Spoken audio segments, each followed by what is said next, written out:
Durante a votação do orçamento em sessão do Congresso Nacional, o senador Eduardo Girão apontou o desrespeito com a população que se vê na aprovação de um fundão eleitoral bilionário em que o dinheiro dos contribuintes é distribuído a partidos políticos para fazerem suas campanhas eleitorais.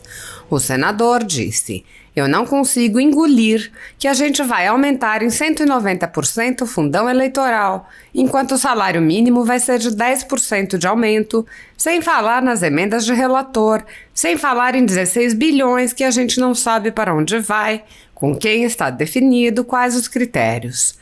Esse é o retrato dessa véspera de Natal no Brasil. O senador Eduardo Girão sugeriu que os colegas rediscutissem a questão e acrescentou: 5 bilhões de reais, arredondando dá isso. Isso é inaceitável, é indecente, é imoral para fundo de campanha, quando as prioridades do país são outras completamente diferentes. E nem se fala a questão das emendas de relator. Girão fez um apelo.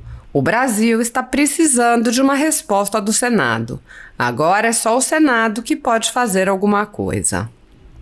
A representatividade do Senado foi alvo de questionamentos ao longo do ano, já que o colegiado pode ser ignorado pela vontade de um único senador, como ocorreu na Comissão de Constituição e Justiça, que teve suas atividades paralisadas por meses porque seu presidente, Davi Alcolumbre, não queria marcar a sabatina do indicado pelo presidente Jair Bolsonaro ao Supremo Tribunal Federal e como ocorre com os pedidos de impeachment de ministros do Supremo.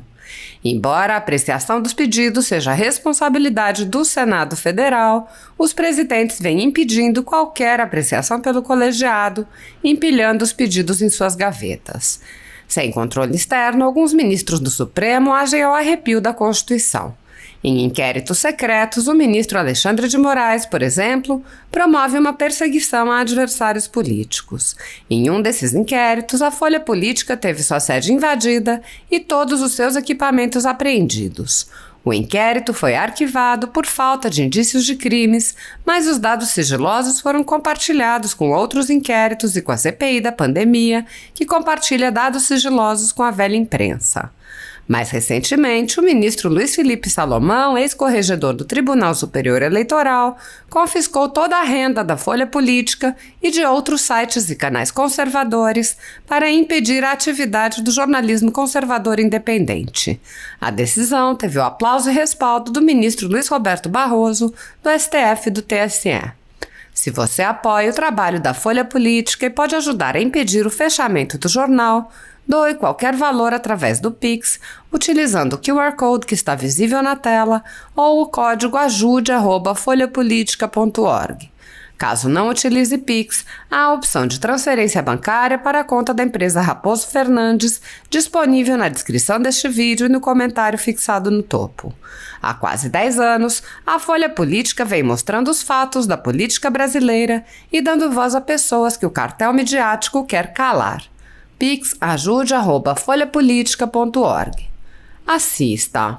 Do senhor presidente Marcelo Ramos, eu estou aqui no estado do Ceará perplexo com a votação que nós estamos fazendo agora, o Brasil inteiro assistindo, uma repercussão que vai marcar esse dia na véspera do Natal, né, num presente de grego que eu vejo que a gente está dando para o povo sofrido do Brasil, já tão desacreditado na política brasileira, e a gente, através desse orçamento, não tirando o esforço de todos que participaram, que eu tenho certeza que fizeram o que puderam, mas eu não consigo engolir que a gente vai aumentar em 190% o fundão eleitoral, enquanto o salário mínimo vai ser de 10% de aumento.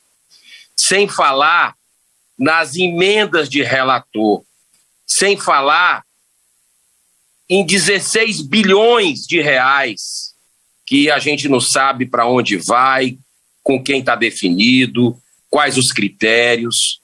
Esse é o retrato dessa véspera de Natal no Brasil. Mas eu não perco a esperança, não. Eu acredito, presidente, eu sei que você está cumprindo uma missão difícil mais uma vez aí, mas eu acredito muito no bom senso. acredito na capacidade de reflexão de cada colega, porque esse voto, ele vai ser falado durante muito tempo. E a gente precisa, com muita reflexão nesse momento, fazer a opção correta. Nós temos ainda a chance agora. Daqui a pouco o senhor encerra a votação.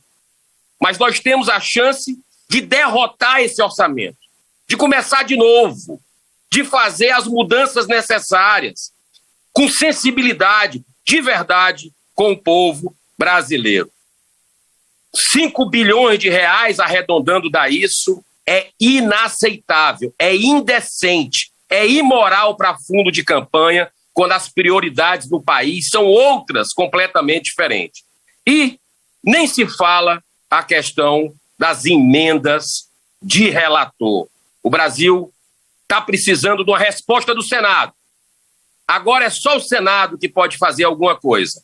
O meu voto foi não, o voto dos colegas do Podemos não, muitos outros colegas que estão também mandando aqui o não, e eu espero que a gente consiga dar esse presente de verdade para o povo brasileiro, e nem que a gente tenha que trabalhar no ano novo, em janeiro, para fazer de novo esse orçamento, tirando esses abusos com o contribuinte brasileiro que não está nada satisfeito com o que está assistindo o nosso Congresso. Deus abençoe essa nação, muita luz e muita paz a todos nesse voto que vai repercutir por gerações da sociedade. Muito obrigado, senhor presidente. Muito obrigado, presidente Marcelo Ramos. O senhor há de convir que São Tomé, que é o santo padroeiro de hoje, permitiu que nós fizéssemos um consórcio de aniversário que torna bem econômica a celebração, especialmente no momento deste. Presidente, eu quero, em primeiro lugar, cumprimentá-lo, dizer que o senhor se ouve muito bem na presidência na Câmara. Eu acompanhei toda a sessão na Câmara, acompanhei a sua intervenção na Comissão Mista de Orçamento, quando o senhor pontuou a necessidade de nós darmos ao Brasil o orçamento do ano que vem, neste ano, ao contrário do ocorrido com o orçamento de 2021, que, revisados os seus vetos, só veio a lume em abril deste ano.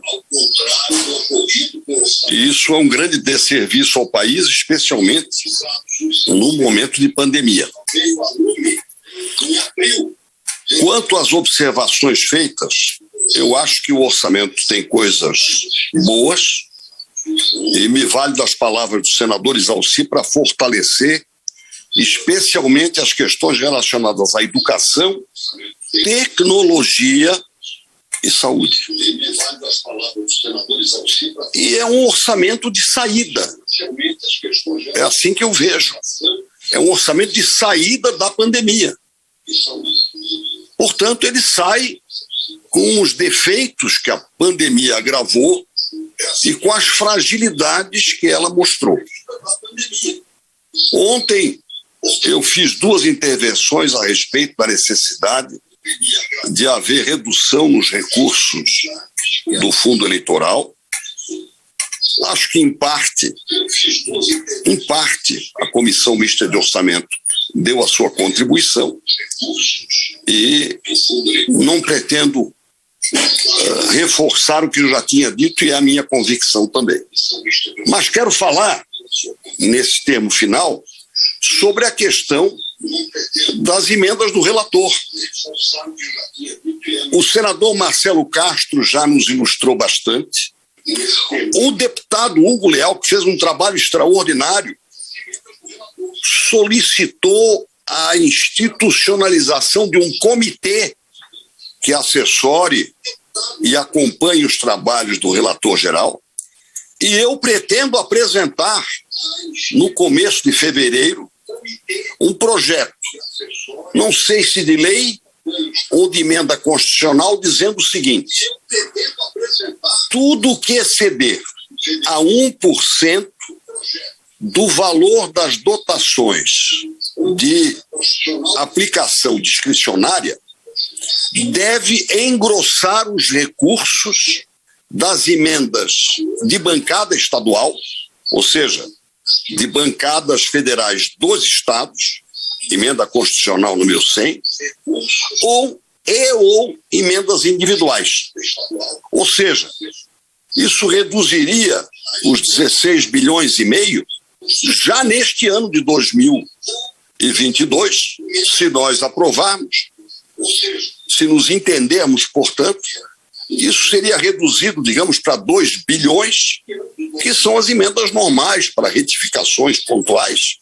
E o restante engrossaria republicanamente os recursos das emendas individuais e também das emendas de bancadas dos estados. Acho que isso seria republicano, estabeleceria critérios, portanto, de equilíbrio, de isonomia, e deveria ser construído por todos nós, que reconhecemos, como reconhece o senador Marcelo Castro, autor da resolução que cumpriu a necessidade estabelecida pelo Supremo, e também ao próprio enunciado do deputado federal Hugo Leal.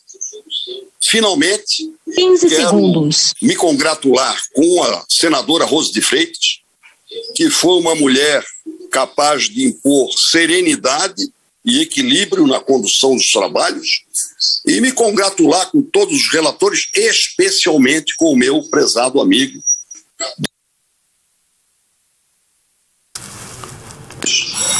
Mas eu reconheço, trabalhou muito, procurou usar de critérios e fez um trabalho que merece o nosso aplauso pela sua delicadeza e complexidade.